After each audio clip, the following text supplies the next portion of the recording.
Well, that was an eye-opener. So normally each week, you saw I did my meal plan.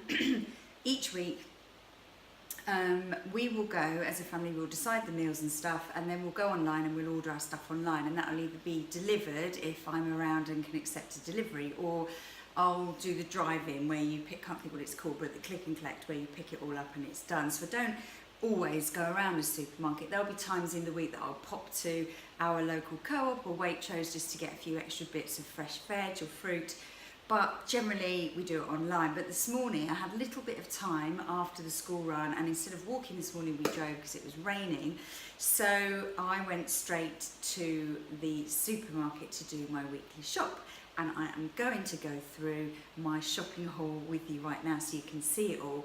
But the reason why it was an eye-opener was I looked around, as I do. Now I know I live in my little health and fitness bubble, and I know not everybody wants to live their life the way I do, or we are, and I know sometimes probably I'm a little bit more extreme and can't expect everybody to be the same.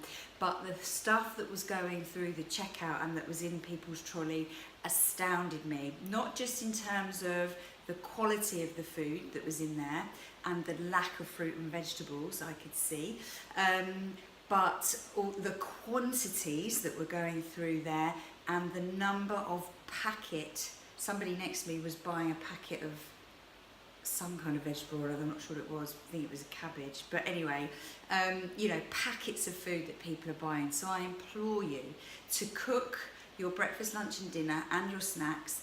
Make them as natural as you can. Now you will see a few packets in mine, and I will show you some snacks that we have, but be as natural as you can. There were packets and packets of biscuits going through.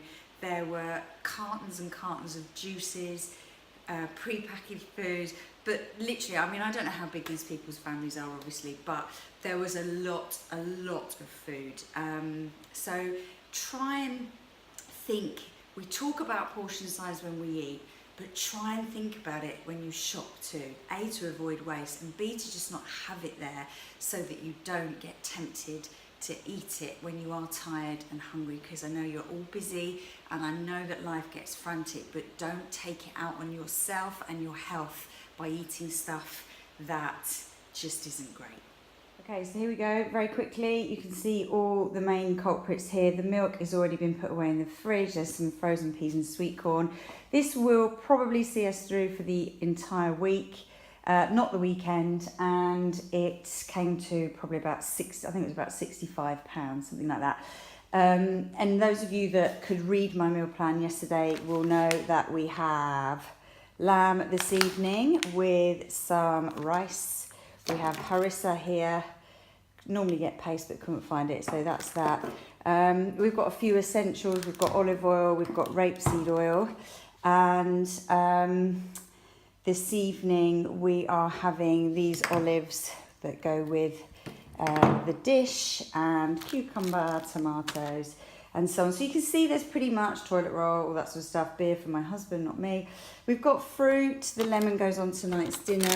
Kiwi fruits my kids love. Peaches at the moment I'm in love with, and so are they. This will be cut up with some hummus, which I've already got in the fridge for them as a snack after school later.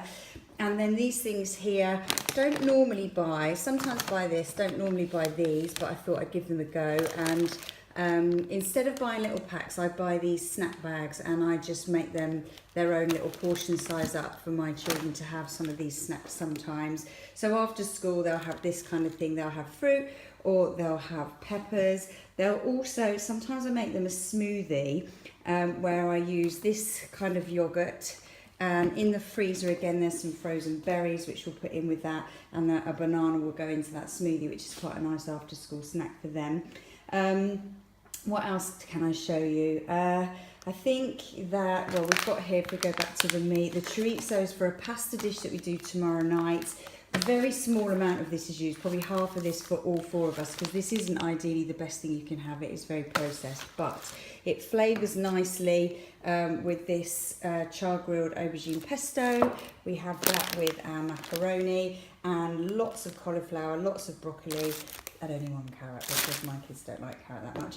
And then I think Wednesday was a fish pie, and so we have some cod fillets here, and some smoked haddock fillets. My kids have gone off the seafood mix, so that's going to be made into a fish pie with some potatoes that are hiding somewhere, and then a cheese sauce. I've got some cheese under here.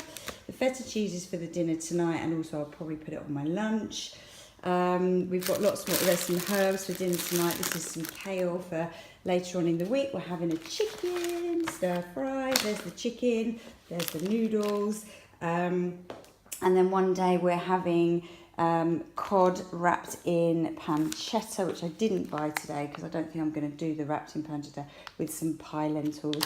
But you can see there's quite a bit of vegetables, not loads, but there's not a whole heap of stuff there. Some mushrooms to go in a stir fry later on in the week. We've got a few bits left over in the fridge, but I just thought I would show you and give you an idea that once I've done my meal plan, then I go out and I shop it, or I do it online and get everything in that I need for the week, and nothing that's particularly unnecessary. So let us know yours, and let's see your meals for this week. Enjoy, and I hope that's helpful to you.